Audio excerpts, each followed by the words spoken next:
بسم اللہ الرحمن الرحیم۔ شروع اللہ پاک کے نام سے جو نہایت مہربان اور رحم والا ہے۔ آج کا جو ہمارا اسلامک موضوع ہے وہ ہے رسول پاک صلی اللہ علیہ وسلم کی 3 دعائیں۔ سیدنا معاذ بن جبل رضی اللہ تعالیٰ کا بیان ہے کہ ایک روز رسول اللہ صلی اللہ علیہ وسلم نے بڑی لمبی نماز پڑھائی۔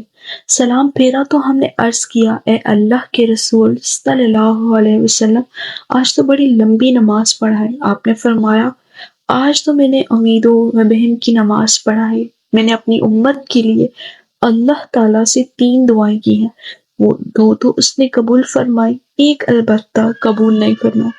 ایک دعا تو میں نے یہ کی ہے، میری امت پر ان کے سوا دوسرے یعنی کہ غیر مسلم دشمن کو مسلط نہ کرنا۔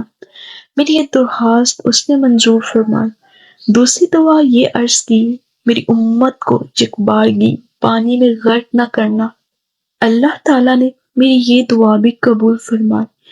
تیسری دعا میں نے یہ کی، میری امت میں خانہ جنگی نہ ہو، البتہ اسے اللہ تعالیٰ نے قبول نہیں فرمایا۔ ملتے ہیں ایک نئے اسلامک لیسن کے ساتھ، تب تک کے لیے اللہ حافظ۔